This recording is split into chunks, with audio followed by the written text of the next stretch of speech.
मित्रों, सबसे पहले तो आप सभी लोगों को दीपावली की ढेर सारी शुभकामनाएं। माता लक्ष्मी जी की असीम कृपा आप सभी लोगों पर बनी रहे, इसी शुभकामनाओं के साथ कार्यक्रम को आगे बढ़ाते हैं। मित्रों, दीपावली का पर्व प्रतिवर्ष कार्तिक मास के कृष्ण पक्ष की अमावस्या तिथि को मनाया जाता है।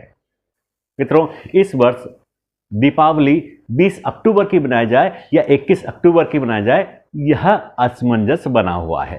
और इसी असमंजस को दूर करने के लिए और शुभ मुहूर्त का समय क्या होगा, यह जानने के लिए हम आज के कार्यक्रम में आपके सामने उपस्थित हुए हैं। तो चलिए मित्रों, इस असमंजस को दूर करने का प्रयास करते हैं।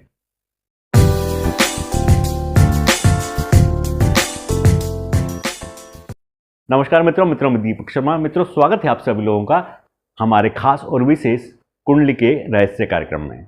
मित्रों, दीपावली 20 अक्टूबर को मनाई जाए या 21 अक्टूबर को मनाई जाए, सबसे पहले आप लोगों को यह बताते हैं कि इस वर्ष कार्तिक मास के कृष्ण पक्ष की अमावस्या तिथि कब से आरंभ है।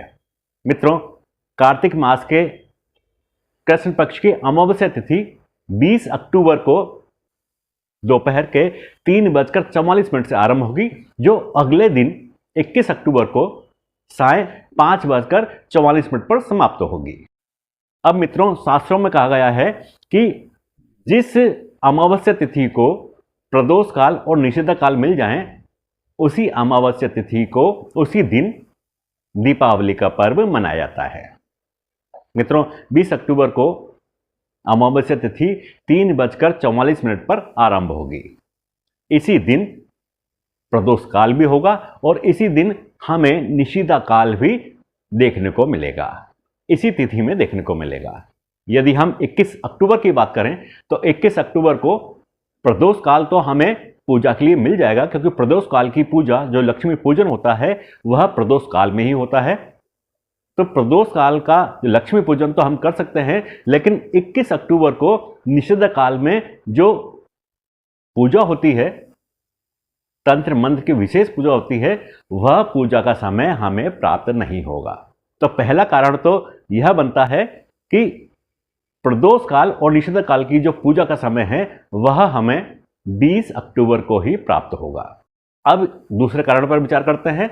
यदि हम 21 अक्टूबर को दिवाली का पूजन करते हैं, लक्ष्मी पूजन करते हैं, तो साय 5:44 पर जैसे ही अमावस्या तिथि समाप्त होगी, प्रतिपदा आरंभ हो जाएगी। और मित्रों, प्रतिपदा आरंभ होती है तो प्रतिपदा में हम निषिद्ध काल की पूजा नहीं कर सकते, अन्यथा कई प्रकार के दोष भी उत्पन्न हो जाएंगे। यही कारण है कि हमें 20 अक्टूबर को ही दिवाली मनानी पड़ेगी और लक्ष्मी जी का पूजन करना पड़ेगा।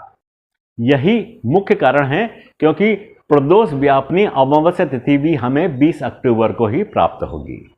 मित्रों, प्रदोष काल में लक्ष्मी जी का पूजन अत्यंत विशेष होता है। यह पूजा अत्यंत विशेष होती है। आप लोगों को बता दें कि प्रदोष काल वह काल होता है जब दिन का और रात्रि का संधि काल होता है। सूर्य अस्त से 45 मिनट पहले और 45 मिनट बाद का जो समय होता है वह प्रदोष काल का होता है। इसी काल में माता लक्ष्मी जी का पूजन किया जाता है और दिवाली का विशेष मुहूर्त भी इसी काल में होता है। इसके अलावा निषिद्ध काल की पूजा भी अत्यंत विशेष होती है। तंत्र मंत्र की विद्या के लिए, साधना के लिए जो पूजा की जाती है वह निषिद्ध काल की पूजा होती है। अब प्रदोष काल में जो पूजा का शुभ मुहूर्त होगा वह 7:08 से 8:18 तक का होगा। लगभग 1 घंटा 10 मिनट का यह समय होगा। इसी समय पर हमें माता लक्ष्मी जी की पूजा करनी है। इसके अलावा जो निषिद्ध काल का समय है, निषिद्ध काल का शुभ मुहूर्त का जो समय होगा वह रात्रि के 11:45 से आरंभ होगा, जो 12:59 तक का रहेगा।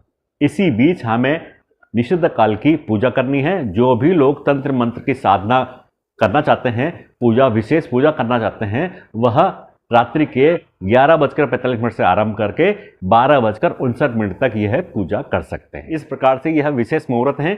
एक प्रदोष काल का मुहूर्त है जो स्थिर लग्न वृष लग्न का है, और दूसरा निषिद्ध काल का मुहूर्त है जो सिंह लग्न का। इसके अलावा मित्रों, कुछ विशेष योगों का निर्माण भी हुआ है जिनका विशेष प्रभाव हमें इस दिवाली पर देखने को मिलेगा। गुरुदेव बृहस्पति ने अपनी उच्च की राशि कर्क राशि में प्रवेश किया, जहां पर गुरुदेव बृहस्पति ने हंस महापुरुष नामक राजयोग का निर्माण किया है, जिसके विशेष प्रभाव हमें देखने को मिलेंगे। इसके अलावा तुला राशि के अंदर सूर्य, बुध और मंगल का त्रिग्रही योग बना है, जिसके विशेष प्रभाव हमें देखने को मिलेंगे। इसी के साथ सूर्य बुधातीत योग का भी निर्माण हुआ है, जिसके विशेष प्रभाव हमें इस दौरान देखने को मिलेंगे। कन्या राशि के अंदर चंद्रमा और शुक्र ने वैभव लक्ष्मी नामक राजयोग का निर्माण किया है। इसके भी अत्यंत ही विशेष प्रभाव हमारे जीवन पर देखने को मिलेंगे। तो मित्रों, इस प्रकार से जो यह विशेष योग हैं, इन विशेष योगों का प्रभाव हमें दीपावली पर कुछ राशियों के अंदर देखने को मिलेगा। कुछ लोग मालामाल होंगे और कुछ लोगों के घर में शांति देखने को मिलेगी। तो इस प्रकार से मित्रों, इस बार की दिवाली अत्यंत विशेष है और शुभ फल देने वाली। तो मित्रों, यह था हमारा आज का विशेष कार्यक्रम। अगले कार्यक्रम में फिर एक विषय पर विस्तार से चर्चा करेंगे। तब तक के लिए मित्रों आगे दीजिए नमस्कार। जय श्री राम।